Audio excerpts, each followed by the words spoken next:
খড়দার প্রশাসনিক ব্যর্থতা নিয়ে ফের তীব্র রাজনৈতিক চাপানোত্তর। নরকঙ্কাল দশা কাটিয়ে ঘুরে দাঁড়ানোর বার্তা দিলেন বিজেপি প্রার্থী কল্যাণ চক্রবর্তী। এলাকার বিহাল পরিকাঠামো, নিকাশির সমস্যা, আইন শৃঙ্খলার অবনতির অভিযোগ তুলে তিনি দাবি করেন প্রশাসনিক ব্যর্থতার জেরেই আজ এই নরকঙ্কাল দশা। খড়দার মানুষের দুর্ভোগে রাস্তা থেকে ড্রেন সব ক্ষেত্রে অব্যবস্থা। এই অবস্থা থেকে বেরিয়ে আসতে হলে পরিবর্তন দরকার, সুশাসন দরকার। তিনি আরও জানান, নির্বাচিত হলে খড়দার উন্নয়নে নতুন দিশা দেখানো হবে। নাগরিক পরিষেবা থেকে শুরু করে নিরাপত্তা সব ক্ষেত্রেই আমূল পরিবর্তনের প্রতিশ্রুতি দেন তিনি। এই ইস্যুকে সামনে রেখেই এবার নির্বাচনী লড়াই তীব্র হচ্ছে। এখন দেখা শেষ পর্যন্ত জনতা কার উপর আস্থা রাখে। কল্যাণ চক্রবর্তী এ বিষয়ে সাংবাদিকদের মুখোমুখি হয়ে কি বললেন তা দেখাবো আপনাদের। খড়দহ থেকে সোমা দেবনাথের রিপোর্ট, রাষ্ট্র সংবাদ।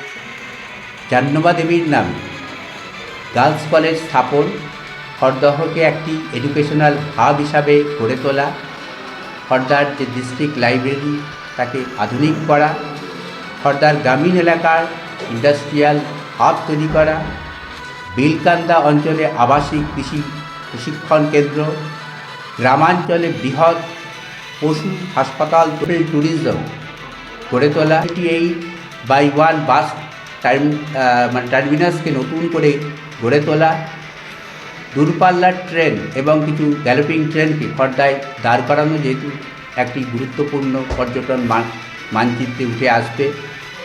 খড়দহ ফেরিঘাট থেকে ওয়াটার মেট্রো, সারা বছর বিশুদ্ধ পানীয় জলের যোগান, খড়দার গ্রামীণ এলাকাতে ইকো পার্ক, হার্বাল গার্ডেন, খড়নারি, বাটারফ্লাই গার্ডেন এবং পক্ষী নিরীক্ষণ কেন্দ্র তৈরি করে প্রকৃতি পাঠে আসর বসানো। খড়দার যে নানান ঐতিহ্য আছে, প্রাচীন ঐতিহ্য আছে, তার সংরক্ষণ এবং গবেষণার জন্য একটি মিউজিয়াম তৈরি। খড়দার ভূমিপুত্র নাট্যকার ক্ষীরোদ প্রসাদ বিদ্যা বিনোদের স্মরণে একটি নাট্য একাডেমি তৈরি করা, যেখানে এখানকার অনাথ ছাত্র এবং গরিব ঘরের ছেলেমেয়েরা অভিনয়ের তালিম পাবে। এখানে একটি উন্নত মানের কালচারাল কমপ্লেক্স, নিত্যানন্দ ছবি ঘর, যেখানে আর্ট গ্যালারিতে বৈষ্ণব তীর্থ, খড়দহের প্রাচীন ইতিহাস এবং তাকে ভিত্তি করে মুখ্যত স্থানীয় এবং প্রখ্যাত চিত্রশিল্পীদের দিয়ে আঁকানো ছবি সেখানে সংরক্ষিত থাকবে।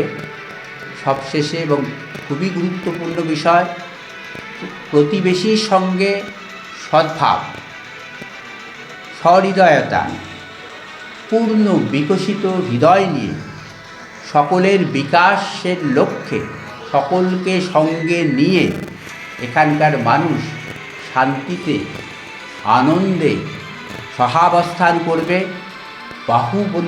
বাহুবলীদের হাত থেকে রেহাই পাবে, আতঙ্কমুক্ত পরিবেশ রচনা করা আমার এবং ভারতীয় জনতা পার্টির মুখ্য উদ্দেশ্য হবে। এই 14টি বিন্দু আপনাদের সামনে উপস্থাপন করলাম। খড়দায় যে